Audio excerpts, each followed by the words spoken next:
Coming up on Market to Market, the Fed breaks from zero and puts gradual into play. Congress reaches an agreement to avoid a holiday shutdown. And a dairy state diversifies as a hedge against market volatility. Those stories and market analysis with Darin Newsom next. Funding for Market to Market is provided by Grinnell Mutual. You think differently about a customer when you stand in the middle of his dreams. We work to make sure you get covered right. Grinnell Mutual, a policy of working together. Information on finding an agent near you is available at grinnellmutual.com. This is the Friday, December 18 edition of Market to Market, the weekly journal of rural America. Hello, I'm Mike Pearson. The last time the Federal Reserve raised the key interest rate, Twitter was days from launching publicly, MySpace was in style, and BlackBerry dominated the mobile market. 9 years or 3,457 days later, Fed Chair Janet Yellen announced this week a quarter-point increase from zero. The market liked the news initially, but quickly went into the what's next phase, as the board indicated the word to watch for the next few meetings is gradual. Lower interest rates have buoyed the real estate market, encouraging many Americans to upgrade. Housing starts rebounded last month after a dismal October. The Commerce Department said construction of single-family houses reached an 8-year high, up 11% over 2014. The Rural Main Street Index fell for the fourth straight month as farm equipment sales, lower commodity prices, and farmland rates lagged. The monthly survey from Creighton University of bank CEOs sank to 41.5, which is below growth neutral. Crude oil dipped under the $35 a barrel threshold this week as OPEC nations continue to flood the market with supply. And even more product could soon be on the world market. As Congress worked against another break, deals were cut to keep the government open and then get out of town. On this vote, the yeas are 316, the nays are 113. Vote is 65 yeas, 33 nays, and the motion to concur is agreed to. Congress sent a massive year-end tax and spending package to the White House for a presidential signature this week. Passage of the 2016 Appropriations Act was the largest showing of bipartisan cooperation seen on Capitol Hill in a long time, with both sides of the aisle giving up something to get the bill to the president's desk. Look, in divided government, no one gets exactly what they want. But this week, we have completed 2 bipartisan agreements that advance Republican priorities. The $1.1 trillion spending plan, along with $622 billion in tax cuts, will keep the government afloat through September of 2016. One of the highest profile provisions was the lifting of a 40-year-old ban on the export of U.S. crude oil. Republican leaders were pleased with the language, but environmentalists took exception, saying the rider amounts to a giant windfall for the oil industry. The energy stipulation was countered with extensions of wind and solar tax credits, both darlings of congressional Democrats. While an attempt by Republicans to roll back Obama administration environmental regulations was defeated, a measure to delay or suspend several taxes that would have paid for the Affordable Care Act were approved. Among the raft of riders in the 2,000-page document were several that focused on agriculture. One of the more significant provisions was the repeal of the Country of Origin Labeling Act. The move has the potential to curtail nearly $1 billion in WTO-approved fines from Canada and Mexico, which would have taken effect on Friday. The bill also will force the FDA to finalize guidelines for the labeling of genetically engineered salmon.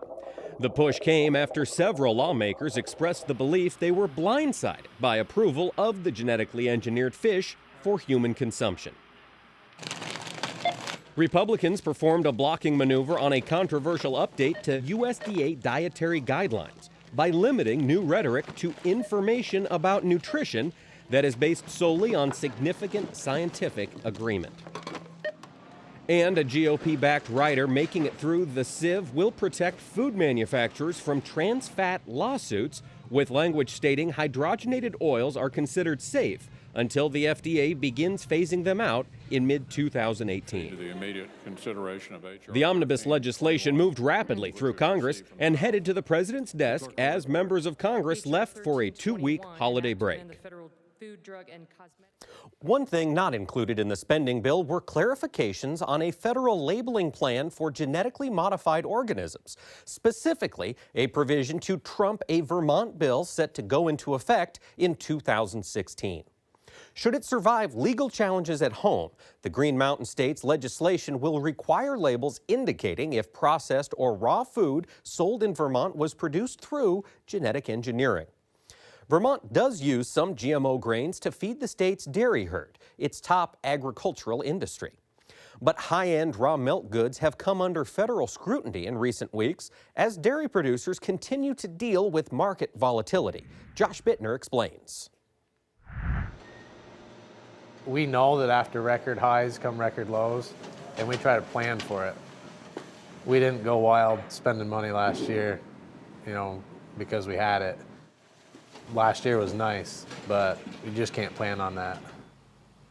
Tim Taft's Vermont family farm has weathered booms and busts for decades. And true to form, the fourth-generation dairyman is riding out a downturn in milk prices, which have plummeted 40% from 2014's record levels.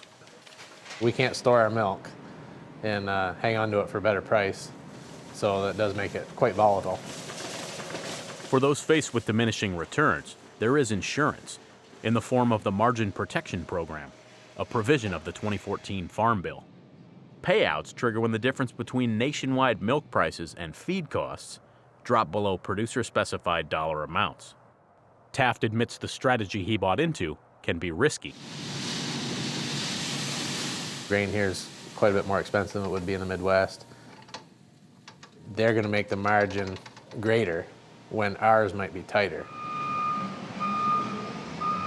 If we wanted to protect $7 of a margin, we may drop below that and not get paid anything because the whole country may average better than a $7 margin. Diversification is another way to hedge against uncertainty. And among Vermont dairies, it's common to tap the state's abundant hardwoods each spring for added profits. The small New England state leads the nation in maple syrup production, cranking out close to half of the domestic supply in 2015. The sugar house is on one side of the road and the dairy's on the other, so sometimes they say the money has to go across the road. However, some years maple harvest only lasts a few short weeks. So traditionally, milk and the range of products derivative of the liquid commodity have braced business tandems like Taft's against adversity. When you talk about Vermont agriculture, not only are we a top dairy producer in terms of quality and one of the top 20 in terms of quantity, we also make some of the world's best cheeses. The artisanal cheese industry in this state is second to none. Cheese is a $650 million wedge in Vermont's $2.2 billion annual dairy industry. And officials tout world-class quality of the Green Mountain State's buttermilk bounty. According to State Commerce Agency numbers, 60% of New England's milk supply is sourced in Vermont. The state does sell food across the globe, but industry promotion groups play up what they call regional exports. In a statement to Market, the Vermont Cheese Council laid out a strategy, saying, "We will focus on domestic markets we can get a foothold in and work to develop a greater appreciation for American-made farmstead and raw milk cheeses in the U.S. This is a market we can develop and grow with no constraints or boundaries." But just this month, the U.S. Food and Drug Administration drew the ire of local producers and national lawmakers when it changed guidelines for bacteria populations found in the Vermont staple.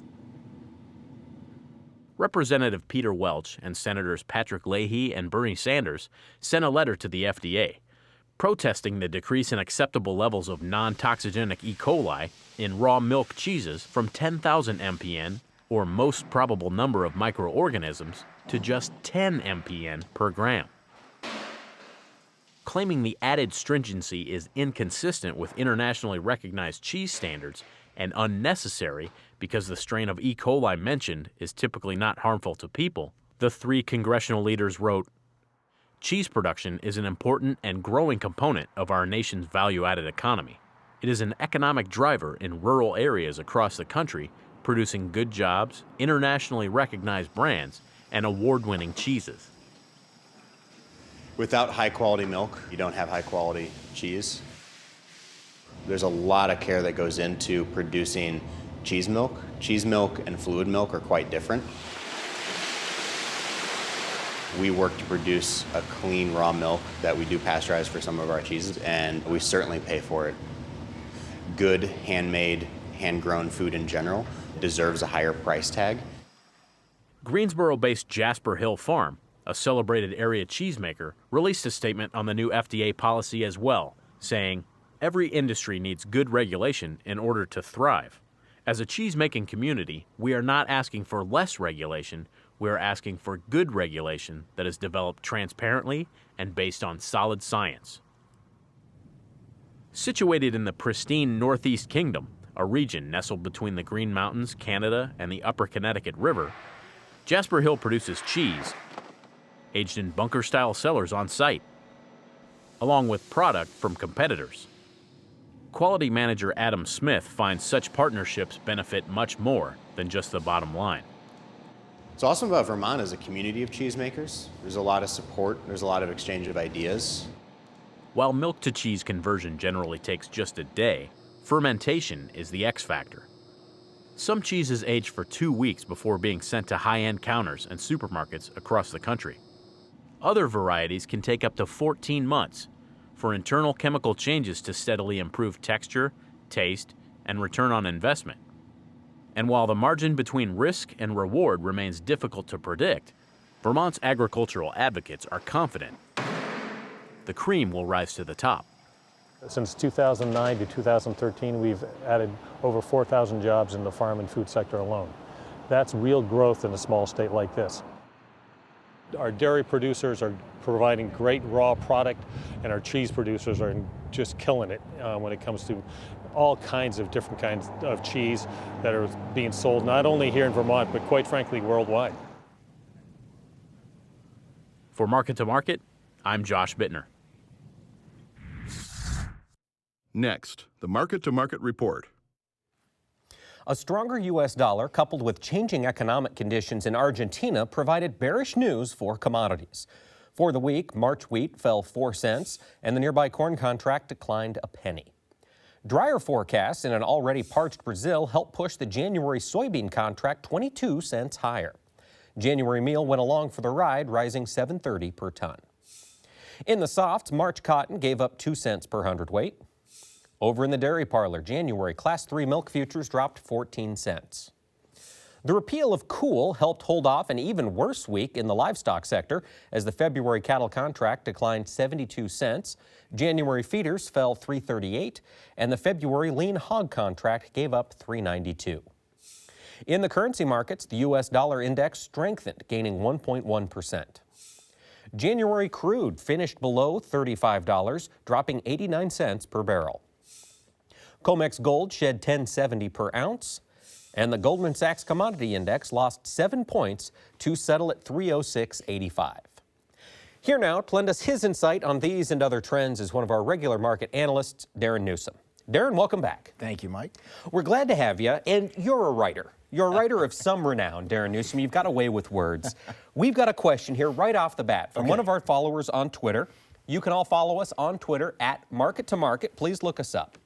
Glenn is curious, what's the best oxymoron you can come up with to accurately describe the grain market complex? I would say market optimism. Does it even exist? I mean, it's like government intelligence. I mean, it seems to be contradictory. How can one be optimistic in the environment that we have, you know, given these huge numbers? And this is just if we just look at supply and demand numbers, and supply and demand numbers only. it is impossible, really, to feel optimistic about, coming out of 2015 going into 2016, because it just looks like we're going to continue to build supplies, going to continue to build stocks. But there's always another side to this thing, and I know there's another question that came in. I don't remember if it came into market or just me, but am I still bullish to grains? And the short answer is no. But the long answer would be, I think there's still a lot of technical reason, chart-based reasons, that we could expect, at least over the first part of 2016, to see some better prices. So right now, the best oxymoron I could think of would probably be market optimism in grains and in the ag markets. And you mentioned you're not bullish, and I want to start by talking about the wheat market, because that's a market where there really should be no optimism, especially for U.S. producers, strong U.S. dollar, massive global supplies, and a quality crop growing here at this time of year. Yet wheat was off 3 cents this week. We've held relatively stable. What do we look like in the first quarter? Is there some good news in there for wheat producers? Fundamentally, no. If the U.S. dollar index is going to go up, which is what everyone seems to be talking about, and we've seen a good round of rain or moisture over the southern plains over the last 30 days, 45 days, the crop is in better condition than it's been in years going into dormancy. So fundamentally, there's really no reason to be overly optimistic about wheat. But yet we find it just trolling along the bottom in this sideways trend. It can't go up and it can't go down. Non-commercial traders already short, particularly the Chicago market. So who's left to sell? So just by process of elimination then, it could rally for no fundamental reason whatsoever, for no tie to the U.S. dollar index, unless that surprises and actually goes down, which it could. Wheat really shouldn't go anywhere, but it looks like it could here, say, over the next quarter, say over parts of the winter quarter. I think wheat's got a chance to rally, set up some possible selling opportunities. Probably more upside potential than downside risk in your analysis in the wheat market today? For the short term. Okay. Say over the next 60 days or so. Okay. And again, that is depending on whether or not we blow through that $100 or 100-point top in the dollar. If we do that, and all of a sudden starting to look like 108 is the next target, wheat's probably going to go away. Because again, domestic ending stocks to use are huge. Global ending stocks to are huge, and they're only getting bigger. So when all of that comes to bear, when all of that really starts to weigh on the market, we're not going to go anywhere. But I think there's an opportunity in here to get 30, 40, 50 cent rally over the course of the winter, just on short covering and on the possibility the dollar doesn't act as strong as it might. Just we're out of sellers. We may be out of sellers. They always seem to find more. Okay. But we may be out of sellers short term. Okay. Now, a lot of what you just said sounds like it could relate almost straight across the board to the corn market. Is there anything different there? Let's talk old crop corn, the corn that farmers have stored, expecting a price rally once the bin doors were locked. Hasn't really happened. Do you continue to hold it, Darin? If you're hedged, you can continue to hold it, even though the carry is not that strong. And that was a key point of discussion. I mean, we probably had more discussion on that at the recently concluded DTN Progressive Farmer Ag Summit than any other topic as far as the markets go, and that's the slight carry in the corn market. But the only way to really take advantage of that is if you're hedged. If you are just sitting there holding, waiting for a rally in the market and you have nothing against it, it's going to be a dicey winter. Yes, we could continue to see basis improve. Yes, we're in this $3.50 to $4 range in the futures market, and we may try to go up to the upper end of that. So if we get the combination of tight basis because nobody's selling cash and the futures market rallies for whatever reason, it's going to provide us some better opportunities. Will it be enough to pay what the total cost would have been to hold it in storage? It's going to be close. But the problem is the person who's the last one to sell or the second one to sell. Anyone from the second to the last one to sell. Because once this market starts to see this cash grain being let loose, say in the spring or summertime, I think basis is going to get whacked. Futures are going to come back down because unless we see some sort of weather problem in the spring, summer, we're looking at another large crop next year, more supplies, and demand, which is still a huge question mark right now. We're not moving any corn, and there was a discussion out later this afternoon that it's very possible that exports for 2016-17 marketing are already overstated. So I don't know that we're going to hit our 15-16 target 16, 17 starting to look a little doubtful. Maybe take the bird in the hand. Yeah. Okay. So if we get up close to that $4 target, certainly be looking at the market, particularly if basis is strengthened. Okay. Well, now, you talk about there's not a whole lot of room for bullishness, but let's talk oil seeds. Soybeans up 22 cents, dryness in Brazil. Is there reason to get excited in the soybean pit today? No. Okay. There's not. I mean, it was a nice 25-cent rally the last couple of days. Market the old crop on this rally? We went down 50, 60 cents right before this. And, this is the thing. For perspective, don't look at the daily charts. Look at the monthly chart. We haven't moved anywhere. We ought to break out. Now, could we see the soybean market finally go? Yes. If there's a market out there that could still be bullish, it is soybeans. Because we have built a lot of this pressure on the idea that the Brazil is going to raise 100 million metric ton crop. If they don't, all of a sudden that changes the WASDE reports a little bit. And to me, the key is, and it always is, what's the spreads doing? We saw the Jan-March spread pop its head into inverse territory occasionally over the course of this last week. That's unheard of for supposedly the situation that we have. The March-May spread is starting to trend up as well. It shouldn't be doing that. If we have all of these supplies available and more to come from South America, there's no reason for the spreads to be doing that. So there's something that doesn't quite match up here. I think it's going to provide the opportunity again this winter, if we can ever break out the top side of the soybean market, to give us a bit of a rally that, if we need to sell something, use it to our advantage. Maybe even get some of the next year's locked in. Okay. And top side of that rally, you'd be looking at low $9 range, 9.25 in there. Yeah, probably up closer to 9.25, 9.5. Okay. We got up to 9.10 earlier this month. We're a little short of where we were a couple months ago. But yeah, if we can get past that 9.25, 9.5, I think we might be able to see this thing move a little bit. Okay. Well, now, speaking of moving a little bit, Darin, we're going to talk the livestock markets. And we saw live cattle trade in a $6 range in 48 hours. That's moving. Can you discern a trend in all of this movement? Where are live cattle headed?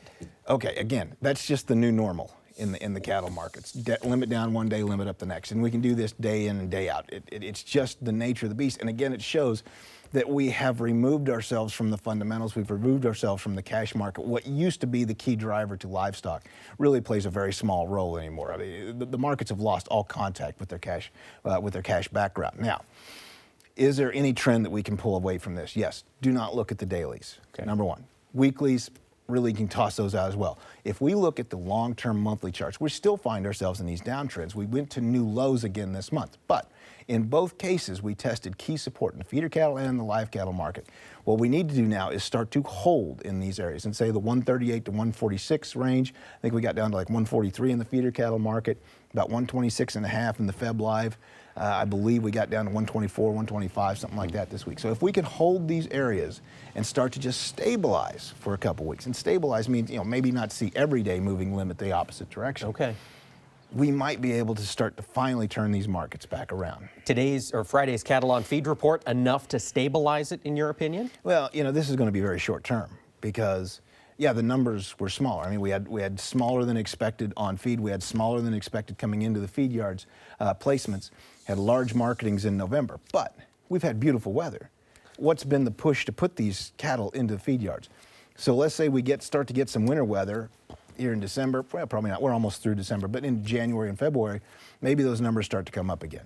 I don't know that those cattle all just disappeared all at one time. Sure. I think we still have a supply problem, just as we do in the grains and the crude oil and everything else. I still think there's a bit of a supply issue going on in the cattle market that I don't think was solved in 30 days' time. It's just out in the pastures. It's just out in the pastures right now. All right, well now, lean hog market. 2 months ago, we saw that huge 3-week slide in prices. Looks like we put in a low there at 55-ish. We kind of came close to it again this week, Darin. Yeah. Where is this hog market headed? If I would have been on the show last week, I would have said this is one of the more bullish markets we've got. I mean, technically, it had a great chart pattern set up. So what's it do? Pure hog fashion, collapses here this week.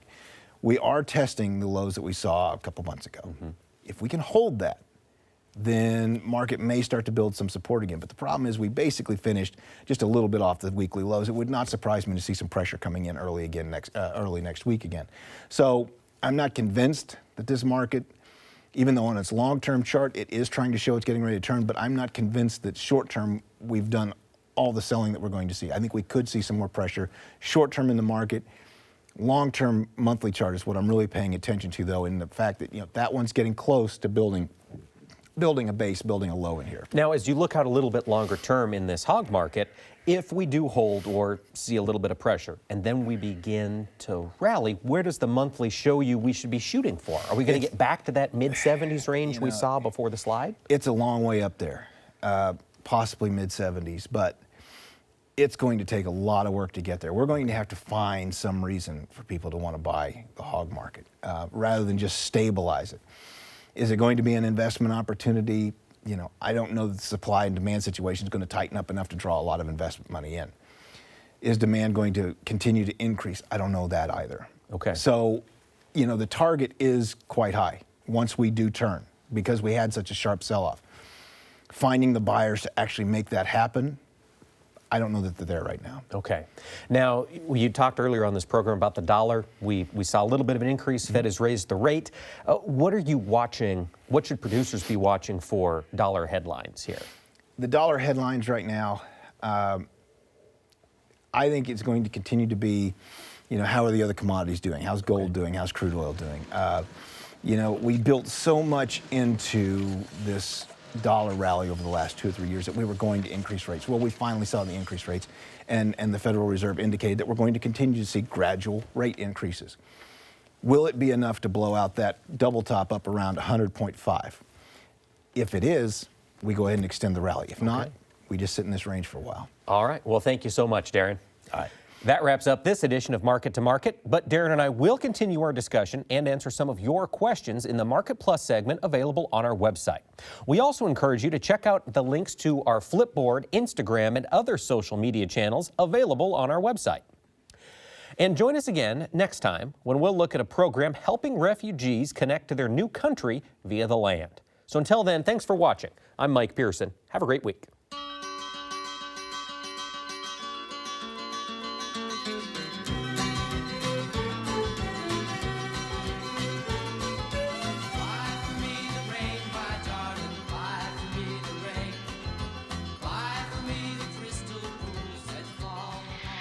Market to Market is a production of Iowa Public Television, which is solely responsible for its content. Funding for Market to Market is provided by Grinnell Mutual. You think differently about a customer when you stand in the middle of his dreams. We work to make sure you get covered right. Grinnell Mutual, a policy of working together. Information on finding an agent near you is available at grinnellmutual.com.